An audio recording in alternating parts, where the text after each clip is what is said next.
আসসালামু আলাইকুম। সবাই আশা করি ভালো আছেন। আজ নতুন একটি বিষয় নিয়ে আবার হাজির হয়েছি। আজকের যে বিষয়টি নিয়ে আলোচনা ও বিশ্লেষণ করার জন্য হাজির হয়েছি সেটি হচ্ছে বিখ্যাত কথা সাহিত্যিক ও প্রাবন্ধিক আবুল ফজলের বিখ্যাত প্রবন্ধ 'মানব কল্যাণ' নিয়ে আলোচনা করার জন্য। আজকে প্রবন্ধ 'মানব কল্যাণ'। 'মানব কল্যাণ' এই প্রবন্ধে আবুল ফজল প্রাবন্ধিক কী বোঝানোর চেষ্টা করেছেন সেটি আজকে আমরা জানব। আবুল ফজল একজন বিখ্যাত বাংলাদেশী প্রাবন্ধিক। তিনি চট্টগ্রাম সাতকানিয়ায় জন্মগ্রহণ করেছেন ১৯০৩ সালে। আবুল ফজলের এই মানব কল্যাণ প্রবন্ধটি ১৯৭২ সালে প্রথম প্রকাশিত হয় এবং এটি প্রথম মানবতন্ত্র গ্রন্থে সংকলিত হয়েছিল। মানব কল্যাণ বলতে আমরা এক কথায় কি বুঝি? মানুষের কল্যাণ করা, মানুষের ভালো কাজ করা, মানুষের জন্য কোনো কিছু আ ভালো এবং কল্যাণদায়ক কোনো কাজ করা, মানুষের পাশে দাঁড়ানো, অসহায়, দুস্থ এবং সমাজে নিগৃহীত অন্তজ শ্রেণীর মানুষের পাশে দাঁড়ানো, তাদের কষ্টকে লাঘব করা, এগুলোকে আমরা সাধারণত বলে থাকি মানব কল্যাণ। কিন্তু আবুল ফজল প্রাবন্ধিক তিনি মানব কল্যাণ এই অর্থে তিনি ব্যবহার করতে চাননি। তিনি বোঝাতে চেষ্টা করেছেন কি? যে প্রবন্ধে আমরা জানি যে প্রবন্ধের বৈশিষ্ট্য হচ্ছে গঠনগত দিক থেকে প্রবন্ধ অনেক ছোট হবে, কিন্তু এর অর্থ ও তাৎপর্য বিশাল থেকে বিশালতর হবে। একটি প্রবন্ধের ভিতরে লেখক অনেক কিছু বোঝানোর চেষ্টা করেন। প্রাবন্ধিক অনেক কিছু সমাজের ভালো মন্দ, ভালো সমাজের ইতিবাচক, নেতিবাচক দিকগুলোকে খুব সূক্ষ্মভাবে তুলে ধরার চেষ্টা করেন এবং খুব সহজ একটি কথা সেটাকে খুবই ব্যাখ্যামূলক বা বিশ্লেষণমূলকভাবে কিন্তু প্রবন্ধে বলা হয়ে থাকে এবং প্রবন্ধের অর্থ বা মর্মার্থ সারমর্ম বোঝা কিন্তু যথেষ্ট জটিল। মানব কল্যাণ প্রবন্ধে বোঝানোর চেষ্টা করেছেন যে আবুল ফজল যে মানুষের কল্যাণ করা আসলে লোক দেখানো মানুষের কল্যাণ করা সেটা কখনোই মানুষের ভালো আসে না। মানুষের জীবন কখনো পরিবর্তন হয় না। মানুষ কখনো মান মর্যাদাপূর্ণ মানুষ হতে পারে না। যেমন উদাহরণ হিসেবে ধরুন আপনাকে আমি বলি যে একজন অসহায় দুস্থ একজন রাস্তার অসহায় ভিক্ষুক বা যে অন্তঃজ শ্রেণীর মানুষ রয়েছে তাদেরকে আজকে আমি মনে করলাম যে তাদেরকে আমি একবেলা খাওয়াবো। তাদের জন্য আমি রান্না-বান্না সবকিছু আয়োজন করলাম। তাদেরকে একবেলা আমি পেট ভরে তাদেরকে খাওয়ানোর বন্দোবস্ত করছি। কিন্তু দেখা যাচ্ছে আমি তাদের জন্য এটা একটা মহৎ কাজ। আমার চিন্তা চেতনা বা যে আমার যে ইচ্ছা, আমি একটি ভালো কাজ করব। আমি অভুক্তদেরকে খাওয়াবো বা দুস্থ মানুষদের পাশে দাঁড়াবো। এটি নিঃসন্দেহে ভালো কাজ। কিন্তু আপনি একদিনের জন্য সেই অসহায় মানুষের পাশে দাঁড়াচ্ছেন। আপনি কিন্তু প্রতিদিনের ব্যবস্থা করে দেননি। আপনি তার একদিনের খাবারের জোগাড় করছেন। তার পাশে একদিন আপনি সাহায্যের হাত বাড়িয়ে দিলেন। মায়া, মমতা বা সাহায্যের হাত যতটুকু আপনি পারেন আপনার সামর্থ্য থেকে আপনি করলেন। কিন্তু আপনি আপনি তার সারা জীবনের কষ্ট দূর করে দিলেন না বা সারা জীবনটা ওই একদিনের উপকারে কিন্তু তার সারা জীবন কিন্তু পরিবর্তন হয়ে যাবে না। সে কিন্তু হয়তো আজ পেট ভরে খেয়েছে, আজকে তার উপকৃত হলো, কিন্তু পরের দিনই সে যেরকম ছিল সেরকমই থাকবে।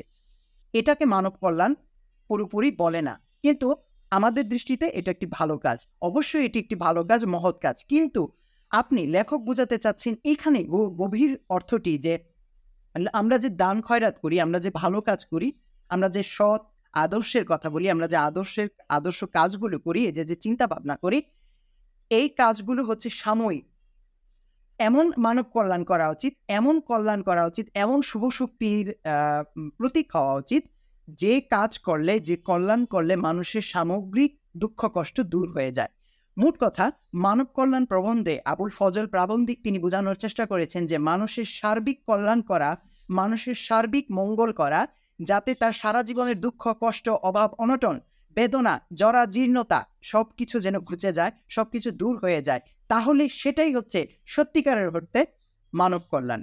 আর এটা যদি আমরা করার চেষ্টা করি, আমরা যদি দায়িত্বশীল হই, আমরা যদি মানবিক সম্পন্ন মানুষ হই, বিচার বুদ্ধি সম্পন্ন যদি মানুষ হই, সৎ ও আদর্শ হই, তাহলে আমাদের সমাজে এই দুঃখ কষ্ট দূর হবে, রাষ্ট্র সুন্দর হবে, পৃথিবী সুন্দর হবে, সমাজ সুন্দর হবে। আমাদের সত্যিকারের অর্থে মানব কল্যাণ সমাজে প্রতিষ্ঠিত হবে। প্রবন্ধে এই বিষয়গুলো কিন্তু খুঁটিয়ে খুঁটিয়ে বোঝানোর চেষ্টা করেছেন প্রাবন্ধিক আবুল ফজল। প্রবন্ধ থেকে আমি যদি কয়েকটি উল্লেখযোগ্য উক্তি যদি আমি বলি, তাহলে প্রথমেই প্রবন্ধের শুরুতেই হচ্ছে, মানব কল্যাণ এই শিরোনাম আমার দেওয়া নয়। আমাদের প্রচলিত ধারণা আর চলতি কথায় মানব কল্যাণ কথাটা অনেকখানি সস্তা আর মামুলি অর্থে ব্যবহৃত হয়ে থাকে। তাহলে এখানে প্রথমেই প্রাবন্ধিক তিনি বোঝানোর চেষ্টা করেছেন যে এই মানব কল্যাণ এই শব্দটা আমাদের কাছে আজকাল এই আমাদের সমাজে বা আমাদের এই পৃথিবীতে এক ধরনের মামুলি, খুবই নগণ্য এবং সস্তা হয়ে দাঁড়িয়েছে। আসলে মানব কল্যাণ কি? মানবের কল্যাণ করা, উপকার করা। আমরা মানব কল্যাণ আজকাল দেখা যাচ্ছে যে মানুষের উপকার করাটা একটা ফ্যাশন, বা মানুষের এটা একটা জাহির করা হচ্ছে, বা লোক দেখানোর জন্য মানুষ মানুষের উপকার করছে, পাশে দাঁড়াচ্ছে, সেটা আবার সোশ্যাল মিডিয়াতে ছবি দিচ্ছে। তো এটা দেখেন, এটা কিন্তু কোনোভাবেই কি মানব কল্যাণ হতে পারে না। এটা হচ্ছে নিজের প্রশংসা পাওয়ার জন্য, নিজের জাহির, নাম, খ্যাতি ছড়ানোর জন্য একটা প্রক্রিয়া। এটা আসলে লোক দেখানো, যে আমি মানুষকে দান খয়রাত করছি, ভালো কিছু দিচ্ছি, কাপড় দিচ্ছি, বা একবেলা খাওয়াচ্ছি একটা ভিক্ষুককে, অভুক্তকে। এটাকে মানব কল্যাণ বলে না। এটাকে হচ্ছে মানুষকে নিয়ে উপহাস করা, তামাশা করা, বা এটা একটি ভণ্ডামি শুরু। প্রাবন্ধিক আবুল ফজল তিনি বোঝানোর চেষ্টা করেছেন, মানব কল্যাণ এমন হতে হবে যাতে মানুষের দুঃখ কষ্ট দূর হয়, সমাজ থেকে দুর্নীতি দূর হয়, কষ্ট দূর হয়, মানুষ যাতে তার মাথা উঁচু করে বাঁচতে পারে, মানুষ যেন তার সুন্দর স্বাভাবিক একটি জীবন পায়, একটি মানোন্নয়নপূর্ণ একটি জীবনযাপন যেন করতে পারে, এই একটি ব্যবস্থা। আমরা মানুষের জন্য কিছু করব শুধুমাত্র মানুষের কল্যাণের জন্য, নিজের খ্যাতি, নাম, যশের জন্য নয়, বা নিজের প্রশংসা হবে, নিজের নাম ছড়িয়ে যাবে বিভিন্ন দিকে, এই একটি যে মনের যে মনোবৃত্তি, একটি যে প্রশংসার লোভ, এটি থেকে আমাদের বিরত থাকতে হবে। এবং প্রাবন্ধিক এই কথাগুলোই কিন্তু এই প্রবন্ধের মধ্য দিয়ে বোঝানোর চেষ্টা করছেন। প্রবন্ধে আরও আছে যে ইসলামের নবী বলেছেন, ওপরের হাত সবসময় নিচের হাত থেকে শ্রেষ্ঠ। ইসলাম ধর্মে বলা হয়েছে, ইসলাম ধর্মের শেষ নবী তিনি বলেছেন যে উপরের হাত সবসময় নিচের হাতের থেকে শ্রেষ্ঠ। মানে হাত পাতা নয়, দান দেওয়া। তাহলে যিনি দান করেন তিনি হচ্ছেন অনেক সম্মানিত, অনেক শ্রেষ্ঠ। ইসলাম ধর্মে তা কিন্তু স্পষ্ট বলা হয়েছে। এবং যিনি দান, সবসময় মানুষের কাছে ভিক্ষা চাওয়া, হাত পাতা, বা মানুষের দরজায় কড়া নাড়া, এটা খুবই একটি ঘৃণিত এবং বলতে গেলে এটি মানুষের একটি নিচু জাতীয় কাজ, এবং মানুষকে ছোট করে। মানুষ এই কাজের মধ্য দিয়ে নিজের সম্মান হারায়, মান মর্যাদা হারায়। এই বিষয়গুলোই কিন্তু প্রাবন্ধিক আবুল ফজল তিনি বোঝানোর চেষ্টা করেছেন খুবই সুন্দরভাবে। তিনি এখানে অনেক এখানে ধর্মের ব্যাখ্যা এনেছেন, ধর্ম থেকে উপদেশ বাণী এনেছেন।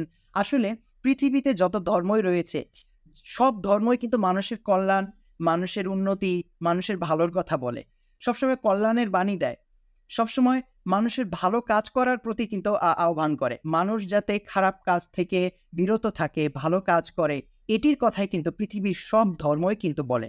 কোনো ধর্ম বলে না যে তুমি খারাপ কাজ করো, কোনো ধর্ম বলে না যে তুমি পাপ কাজ করো, তুমি অন্যায় করো, তুমি অভুক্তকে অভুক্ত রাখো, তুমি মানুষকে ঘৃণা করো, অবজ্ঞা করো, তুমি উঁচু ভাব নিয়ে চলো, তুমি মনের অহংকার নিয়ে চলো, দাম্ভিকতা নিয়ে চলো, তুমি মানুষকে তুচ্ছ মনে করো। এটা কখনোই, এই ধরনের পাপ, নেতিবাচক গুণাবলী বা দিকগুলো কিন্তু কখনোই কোনো পৃথিবীর ধর্মগ্রন্থ কিন্তু বলে না। ধর্মগ্রন্থ যেমন পবিত্র, তার বাণী বা তার কথাগুলো তেমন পবিত্র। এই মানব কল্যাণ প্রবন্ধে আরেকটি বিষয় রয়েছে যে মানব কল্যাণের উৎস মানুষের মর্যাদাবোধ বৃদ্ধি আর মানবিক চেতনা বিকাশের মধ্যেই নিহিত।